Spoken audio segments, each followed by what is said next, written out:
Yo, peace was good. Welcome to another hip hop album review. This is part 267. This is gonna be a special one. Bit of a controversial album. Reason being is because for some people, this artist they believe that he doesn't have a classic album in his discography or his body of work.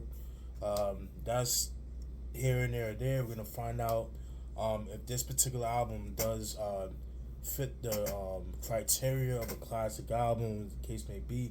Without further ado, the album that we'll be reviewing today is Jadakiss with his debut album, Kiss Again Goodbye, released in 2001.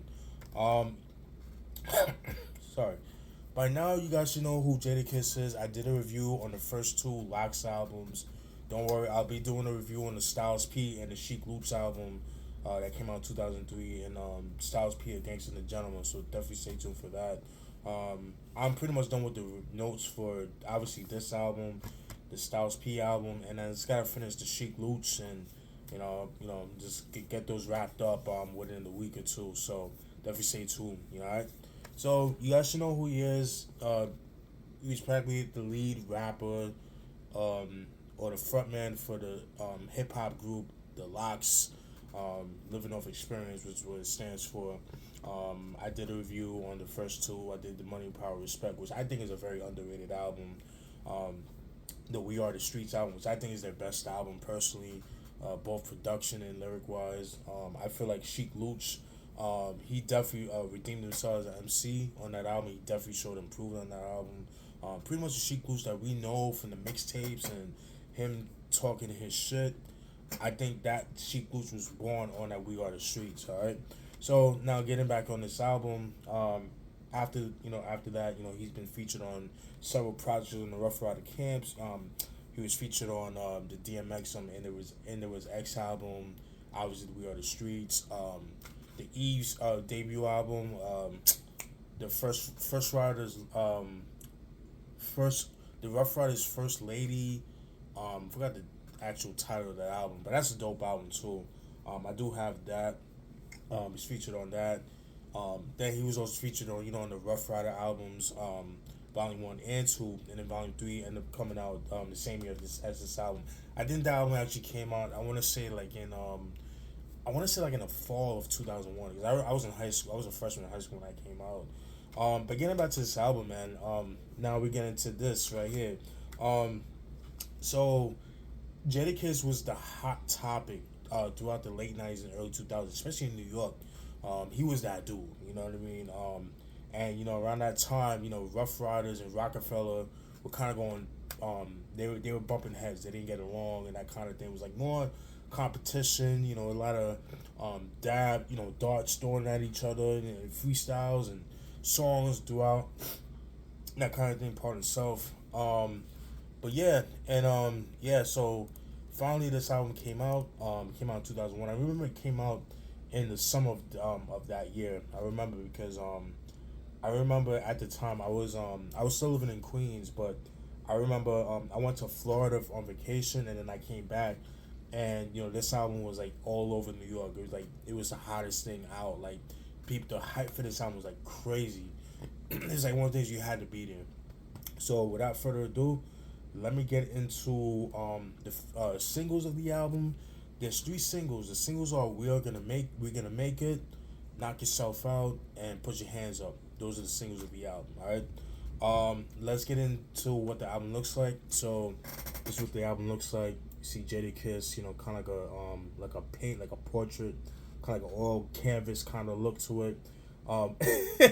So I remember cats in New York, they would have like a paper towel and make a bandana out of it. He started that shit. Him and Fab, but he was the first to do that, and Fab followed suit.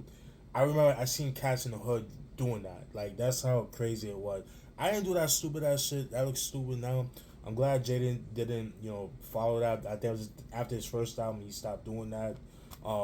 So, but I remember that clear as day, because niggas in New York in the hood would do that and stuff like that. All right. You got Jadakiss just looking down. You got the track listing, pretty cool. Open it up.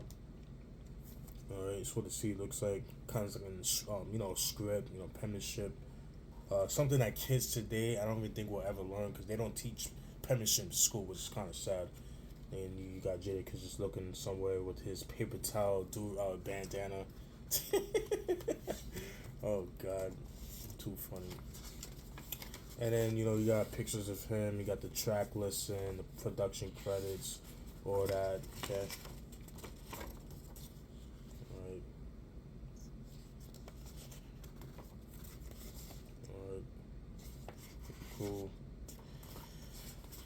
All right.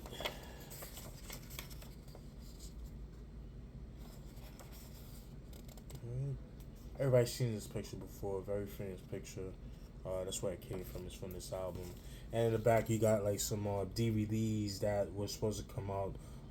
These I don't think this ever came out, but these did come out. This one, the Wink 1100. I think it was like he's like a motorcyclist from the Rough Rider camp. Um, it is on YouTube, so I'll post a link in those in the description box so you guys can be. I haven't seen it yet. The Rough Riders documentary that's also on that came out I think that year 2001. That's also on YouTube as well. Then you got the where it says Eve Scorpion in stores now. That was her second album. Yeah, I got that out. That one was pretty cool. It was decent. Then the DMX album was ended up being the Great Depression album. Dragon album that was supposed to come out in 2001 apparently, but that never came out. It came out with an album I think it was called To Hell and Back. That came out in '04. I haven't heard that, but I haven't heard good things about it. His first album, Opposite of H2O, is pretty dope. I gotta do a review on that album one day. The Style solo album, The Gangsta the Generals, ended up coming out that year and more in 2002, which I will do a review on. The Fiend album, Fiend from excuse me, pardon self, from No Limit was supposed to drop an album with him. Sorry about that. But he never dropped the album. Chic Luch, the solo album that came out 2 years later in '03. The Parlay album, Parlay being the record, the R&B group, then never came out. Infrared and Cross never came out with the album. The LOX album, which ended up coming out years later. I think it was back in like 2009 or whatever the case may be.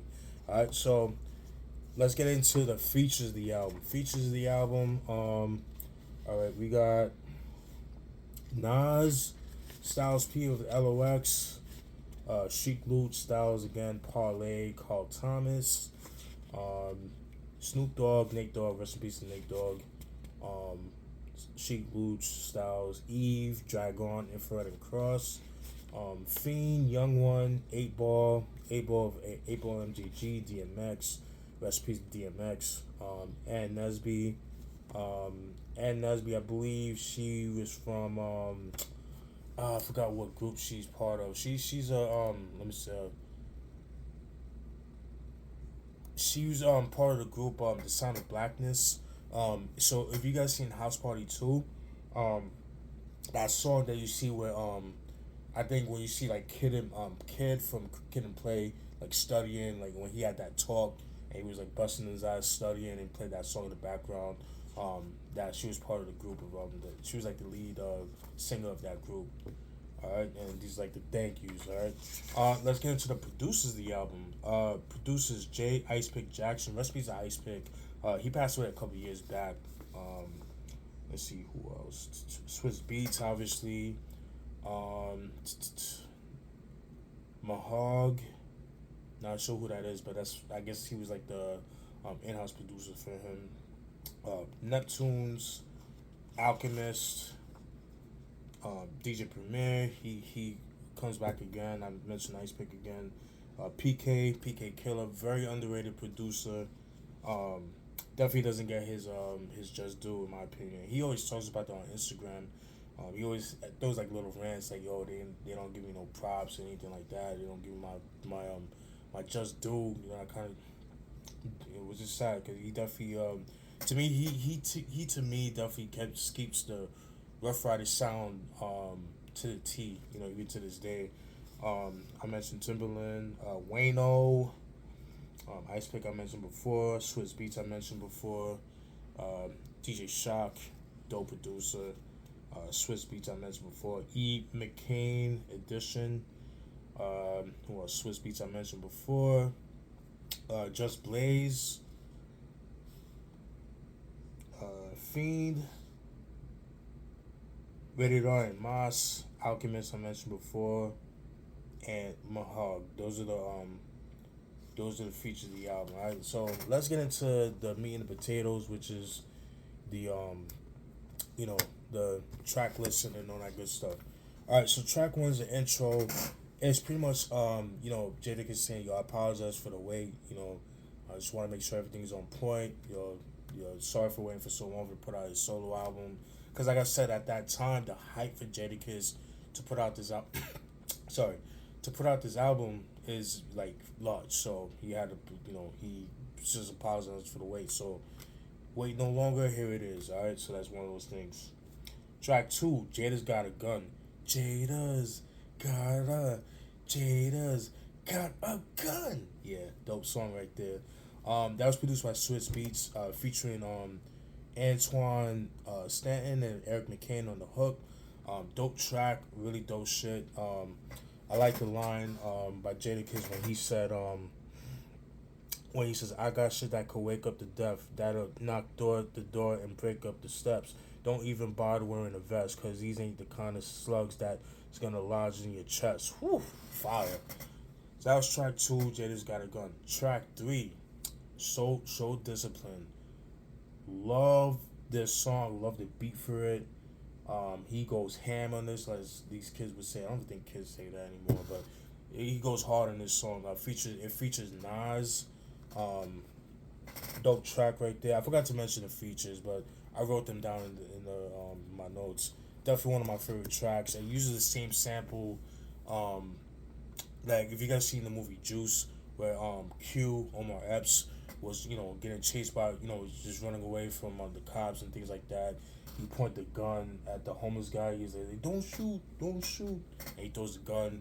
That instrumental that's playing in the background samples that and fucking killed it. Jada, he fucking caught a body with this shit when he says, "Never will it stop. Handguns with double-digit shots. I move work on niggas' blocks. Leave out the club with an arm on another nigga's watch. Body that man, let other niggas watch." Fucking love that. Another line where he says, "And they said I'm too famous to run, so when I empty out this clip, I'm gonna change the gun. The realer the beef, the longer the clip. Murder your mans, I'm gone in the mist. Caught his girl after dark, after dark. So we tore up the bitch. We ain't care cause the whore ain't worth shit. Yeah, it wasn't shit. Excuse me. Dope shit right there. Show Discipline part on track three. Track four, Knock Yourself Out. That was produced by Neptunes. That was a decent track. It's not a song that I go to, but he said some decent stuff on here. That was the second single of the album. A pretty decent video. I think there's an uncut version of that video where you see the girls' titties and all that stuff. That kind of thing. I like the line when he said, "I don't care if they model, bet they all gonna chill. First nigga to cook, based on the form and grill, and you might win some, but you just lost one. Kiss, educate them like Lauryn Hill." Fucking dope. I love that line. Dope shit right there. That was track four, Knock Yourself Out. Give me 1 second, guys.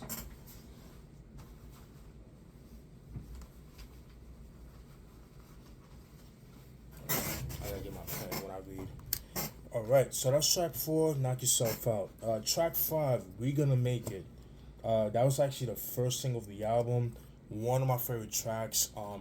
This song was all over the radio when it came out. It was all over. You could go to the mall. You could go to Kmart when at the time Kmart was open, was in business. Target, anywhere. Walking through the hood, walking through the Ave, Jamaica Ave, for those that don't know. That you're hearing that song all over. How you say to play it? Power 105. I don't think Power 105 was around at that time, but I remember Hot 97 was around. Kiss FM and all the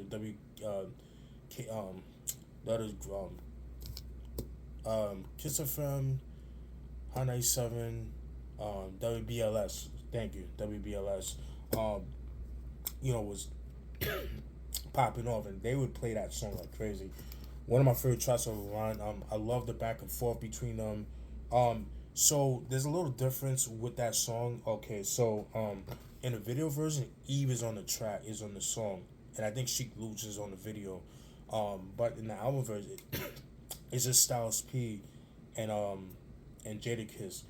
And before I get into that, there's a little controversy with that song because originally that was a Rascast beat, but I think at the time, I think at first the beat was given to Jay Z and Nas, but they passed on it.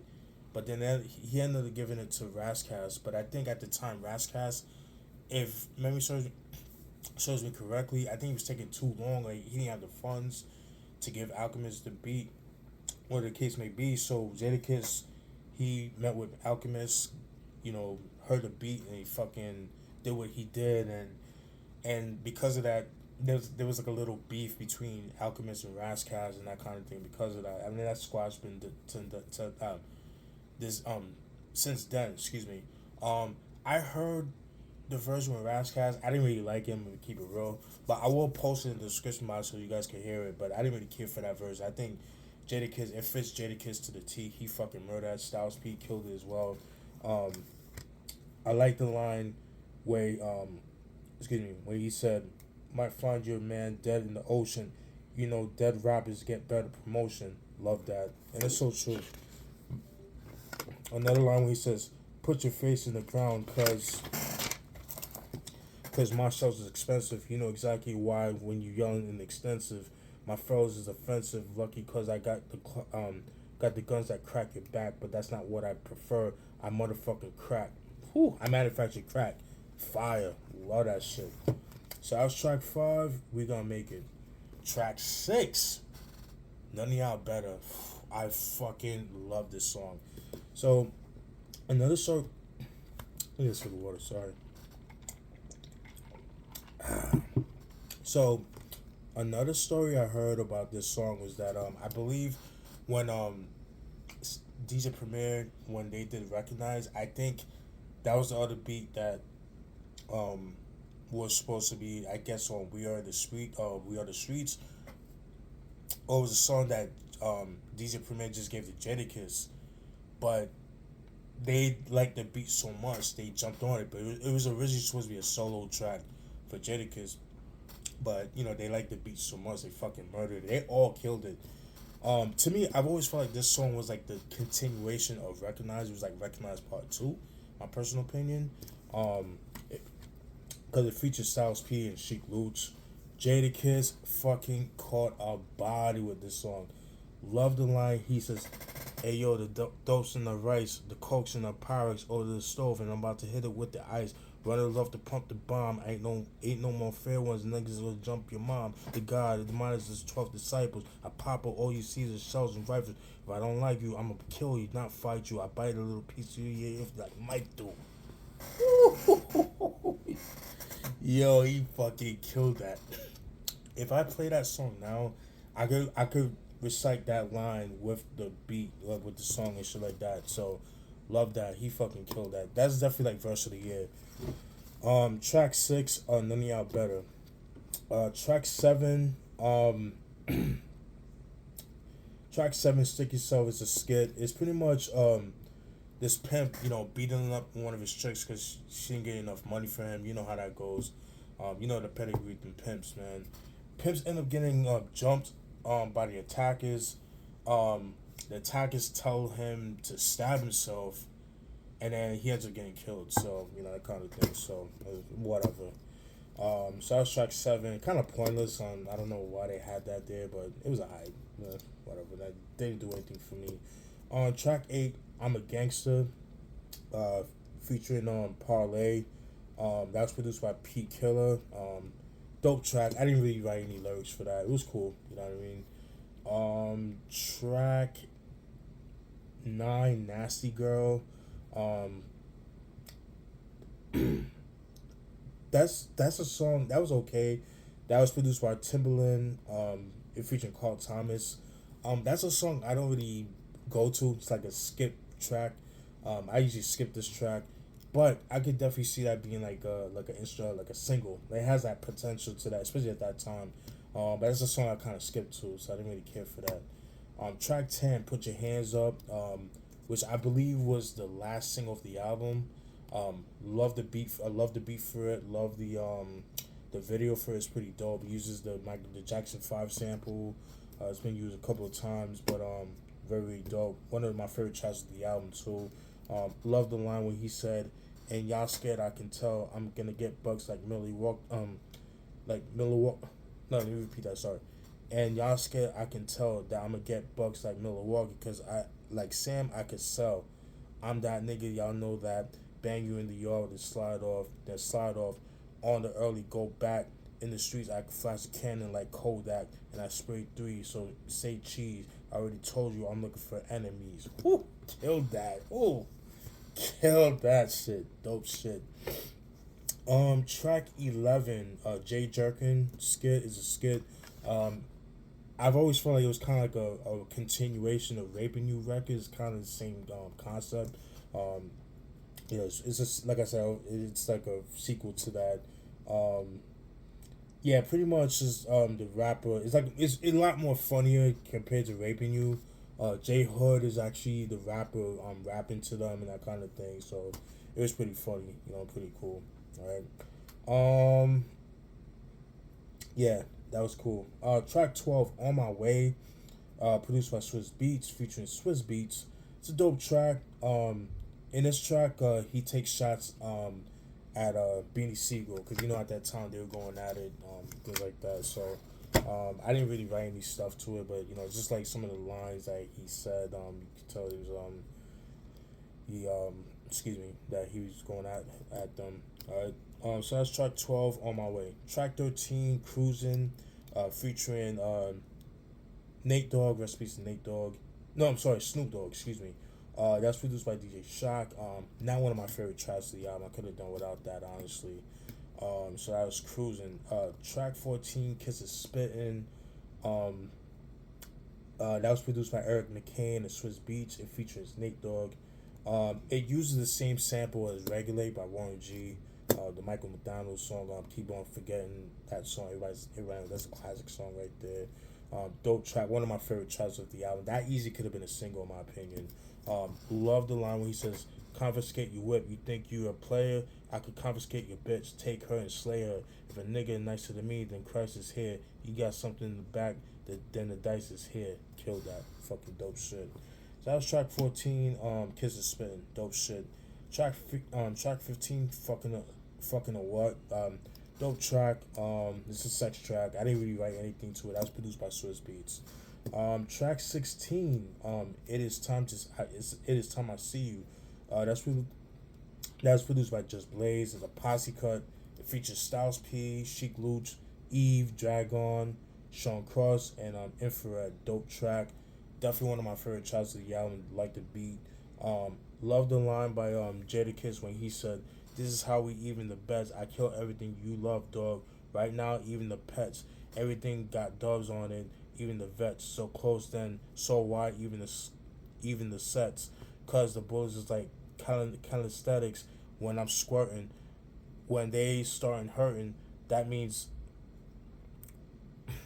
excuse me. When they start hurting, that means I'm work. That means they're working. They were taking so like I said, they were taking shots at Rockefeller at that time. And then I think I was reading a little review on it, the background of that song, like Just Blaze. He was kind of reluctant of doing that beat, giving that beat to Jadakiss, because of the beef they had going on. Because at that time he was like one of the sole producers for Rockefeller at that time. So because we talking just like 2000 and going to 2001, I guess when he made the beat, and Bink was in the building. Kanye West was kind of in there as well, so that kind of thing. So I thought it was kind of interesting.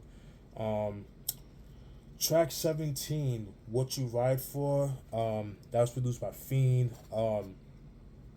It features Fiend, 8 Ball, and Young One. Dope track. I like the line by Jadakiss when he says, "Everybody gonna follow the bitches until they realize bullets gonna follow the stitches." Whew, killed that. That was dope, man. And it's a dope beat too. Definitely sounds like something Fiend would have used, at that time. And he actually makes decent beats, man. So really dope. I definitely need to get some Fiend albums, but especially like his there's everyone in there's always one in I forgot the name of it. It's his '98 album. There's always one in the family, that kind of shit. Yeah, that Street Life, those albums, No Limit albums. I have to get my hands on. They go for a little bit of money. Those No Limit albums, especially in the '90s, go for a lot of money. But definitely would like to get my hands on that. All right, so that was track 17. Track 8. Excuse me. Track 18. Love that shit. It's produced by Moss and Rated R, featuring DMX. Definitely one of my favorite tracks. In this track, Jada, he goes at Beanie Siegel. I think X at this time he was going at he was possibly going at he was I think he was taking shots at Jay-Z as well, but they definitely were going at Rockefeller. Um, I like the line with DMX when he says, "I only gave you the crown so I could shoot it off your fucking head. Y'all niggas is fucking dead. You heard what the fuck I said. I talk shit cause I walk shit, start shit, New York shit, the hawk shit, spark shit, the dark shit, and it's been that way. Fuck how a nigga lives, it's gonna end that way. They just pass off the game that I don't play. Never gonna catch a dog carrying what I don't weigh." Whew. So, cause at that time, the king in New York, at the time, before that was Biggie, but then at this time, Jay Z was a lot of people putting him as a king in New York. So that's why I said I feel like he was taking shots at Jay Z and Jadakiss when he says, I give you a reason why I'm the truth. For real, niggas can't fuck with Chris. I mean that. I had to stop eating red meat because I eat too many Beanie Macs. I'm not one of the niggas, and since you so righteous, don't mean you send you ass to Allah quicker. Niggas gas you to force your hands. Realistically, you're just a worker and your boss is my man.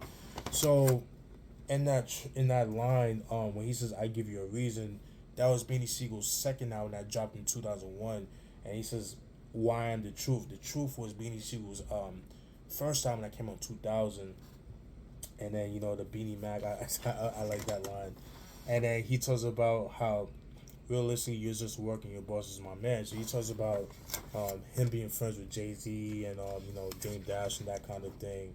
And at that time, Beanie, a little later on, Beanie Siegel was kind of taking shots at Jay-Z because he felt like he just wasn't getting paid. And that whole story, that kind of thing. So I definitely feel where he's coming from with that. But near here there, but they fucking bodied them. That was fucking dope. That was a dope battle between Rockefeller and Rough Riders. That was pretty dope. So that was track 18. Track 19, Feel Me. It was a skit. It was like more of an interlude. It's a freestyle. They had like one verse. He fucking killed it. One of my favorite tracks of the album. I like the line by Jada when he says the next 2 weeks they was broke again. Me and Kay keep having talks of getting coke again, but the block was crowded. We was waiting for an opening. Meanwhile, shit still slow. We still flowing. Never stop or look back. We still going. Yeah, he killed that. Track 19, dope shit right there. Track 20, Keep Your Head Up. One of my favorite tracks. Love the beat.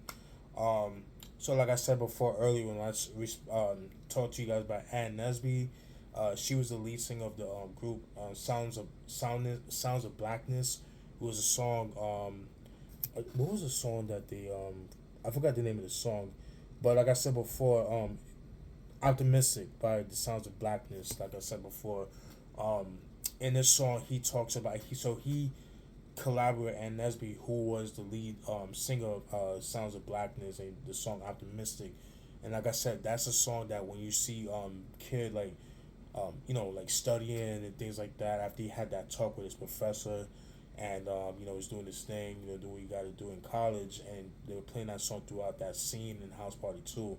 So they actually sampled that, and that was produced by Mahogany and Chucky Thompson. Recipes to Chucky Thompson. In this song, he talks about the ills of the ghetto, that kind of thing. So I thought that was pretty cool. Excuse me. I like the line by Jada when he says, "Hey yo, I come from a place where it's 3 strikes out, and your life is on the legs for so we is on the line, so we iced out. Summertime getting money, Their diced out tank tops and jean shorts we niked out. Headbands and four wheelers, jeeps and coupes and convos about who know more killers. Fucking dope. And it's so true. So fucking true. If you from the hood, yeah, you could definitely relate to that. So it's just pretty much saying like, yo, like that's all niggas know. You know what I'm saying? It's like there's no hope. You know what I'm saying? So that's what I got from that line. But very true because we brag about how we know people that kill people and things like that. So it's like it's kind of sad actually. But and then track 21, Charge It. Um, Honestly, it's a pointless skit. Could have done without that. And that's pretty much it. I would have just left that alone. I would have ended it off with just keep your head up. As a last song to close the outro, close out the album. I think it would have been a lot better, in my personal opinion. Overall, my opinion of this album, is it a classic that people make it out to be? To me personally, it's definitely a classic in my opinion. It's a classic album. It might be a personal classic to me. It might not be a classic to the masses, but to me, it's a classic. The reason why I say that is because again, when Jadakiss announced he was putting out his solo album, you have to understand, like in the late '90s, early 2000s, Jadakiss was that dude. So, like, he was everywhere. He was in all the remixes. He was in a lot of features and things like that. So people he would kill his features. So, people wanted an album, and when this album came out, it was like nigga was playing that shit nonstop that summer of 2001. It didn't really last long. I mean, it was dope. You know, it was. I remember that summer, it was all over New York and that kind of thing. But I think by like, the fall time, it kind of died down. The hype died down very quickly because by that time, September 2011. Excuse me, September 11, 2001. 9/11 happened, but then that's when Sean Jay-Z put out Blueprint, that kind of thing, and then the Jay-Z Nas beef, and then Nas came out with Stillmatic back in December, so that kind of overshadowed the success, the hype of this album. But I remember this time I had that moment at that time when it came out, niggas was just playing that shit all over New York and stuff like that. I could imagine everywhere else, but I could only speak for New York because that's when I was living at the time. But very very dope album. Really enjoyed this album. I've looked up prices on this album, and I know it's kind of gotten a little pricey. I've noticed that. More expensive, like on eBay and Amazon, they go for a little bit of pretty penny. I've seen it go for like as much as like $20, $30, 50, that kind of thing. Honestly, if you trying to find this album, I would just go to go to Discogs, because Discogs definitely had like more reasonable pricing and things like that. But this album definitely is out of print, but if you can find it, definitely pick it up. And that's it. Let me know what you guys think of this review. Let me know what you think about the album. Did you like the album? How old were you there? Were you in the building when this came out? Because I was 14 when this album came out. I was a freshman in high school. So, how was it? Like, where you live? Was it worth the hype? Let me know. All right, and definitely stay tuned for more videos. All right, peace.